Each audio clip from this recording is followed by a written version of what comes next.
강남푸른 정신과의 정신과 전문의 신재현입니다.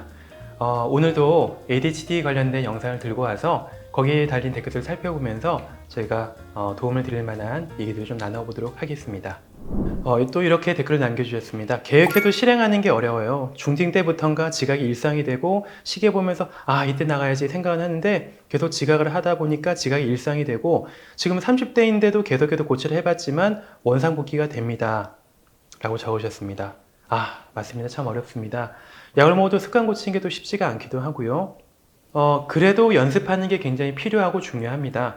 뇌는 계속해서 학습을 하는 기관이기 때문에 내가 어떤 계획표, 투두리스트, 하루의 어떤 일과표, 스케줄 같은 것을 계속 머릿속에다 입력하려고 노력을 한다면 그런 프레임이 짜지기 마련이거든요.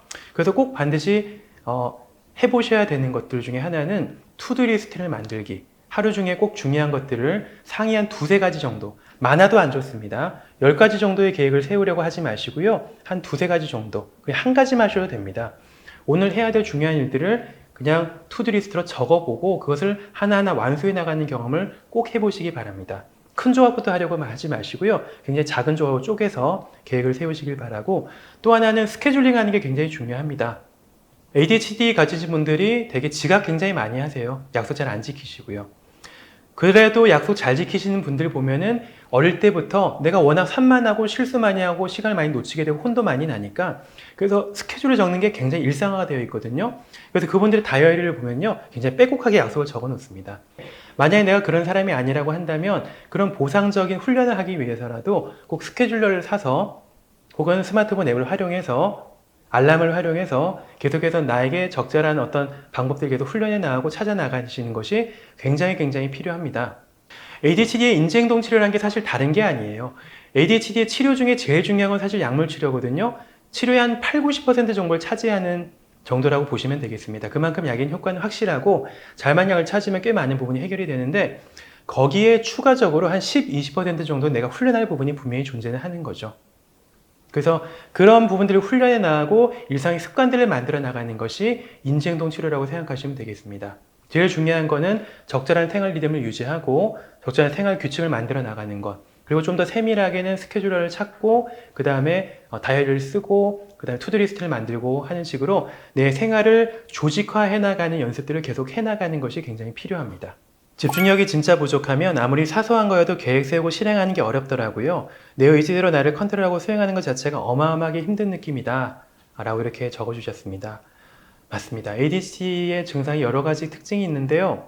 그 중에 하나가 집중력 부족도 부족인데 수행 능력이 좀 굉장히 많이 떨어집니다. 수행 능력이 떨어진다는 거는 할까 말까 고민하다가 안 하게 된 쪽으로 좀 많이 간다는 거죠.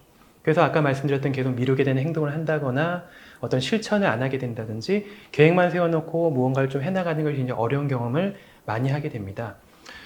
도파민이 이런 수행 능력과 굉장히 관련이 많아요. 그래서 ADHD 약물이라고 하는 것도 사실 도파민을 적정한 수준을 올리게 만들어주거든요. 도파민이 올라가게 되면 집중력이 높아지는 것도 효과가 있고 활력도 납니다만 무엇보다도 내가 무언가 할까 말까 해서 안 하게 되는 쪽으로 많이 쏠렸다면은 할까 말까 해서 해버리고 치우자, 해버리고 말자라는 쪽으로 가게 됩니다.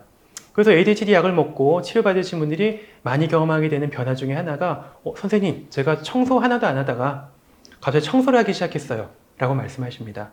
ADHD를 경험하시는 분들 아마 아시겠지만 굉장히 좀 집이 지저분하고 많이 널브러져 있는 경험을 하게 되거든요.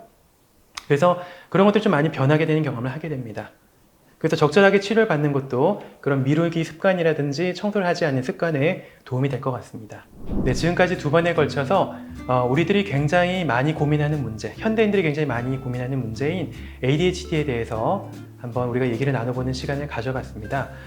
고민이 굉장히 많으실 거예요. 내가 좀 ADHD 맞나? 아닌가? 집중력이 부족한 것 같은데 문제가 있나 없나? 고민만 하시지 말고요. 가까이서 있는 의원을 찾아가셔가지고요. 거기서 좀 치료를 받고 도움을 받으셨으면 좋겠다는 생각을